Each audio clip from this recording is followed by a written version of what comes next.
We've got breaking news from Ottawa. The Supreme Court of Canada has just ruled in a case that's been dubbed Free the Beer. It was sparked by a New Brunswick man who was fined for bringing booze across the border from Quebec. A lower court threw the fine out, calling it unconstitutional. CBC's Karina Roman is on the story. She joins me live from our nation's capital. Walk me through the ruling, Karina.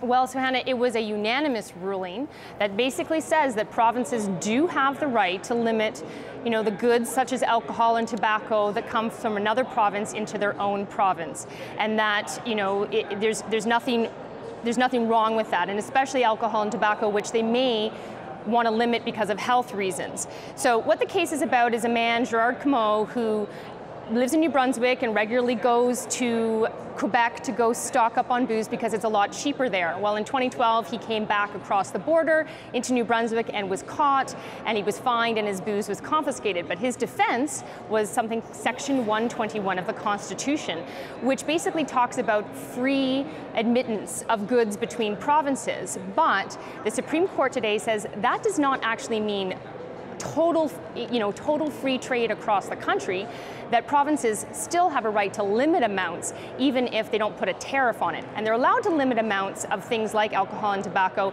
if their primary law that restricts that amount, let's say New Brunswick says you can only bring in so much liquor, that's really about a health reason. It's about managing control of a substance like alcohol. It's not really about impeding trade. And so the Supreme Court said that that's okay. The Supreme Court also expressed concern over if they did open up the borders like Gerard Comeau wanted them to do, what that would mean for things like our agriculture supply management or environmental controls and other such regulations. And they even went so far as to say if you just totally did throw open the borders and didn't let provinces control the goods that go between the borders, that it was almost basically undermining Canadian federalism.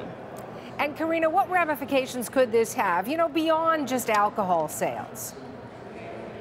Well, yes, so we know that alcohol and tobacco is often limited by provinces. New Brunswick isn't the only one.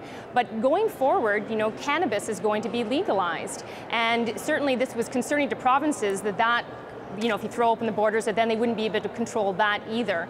And then as well, in terms of environmental regulations, people had argued against Gerard Comeau, saying, what would that mean for a province that wants to regulate their environment, and then a company might set up in another province and because it has lower regulations, but then export that product into another province. So I guess the ramifications are that's not going to happen.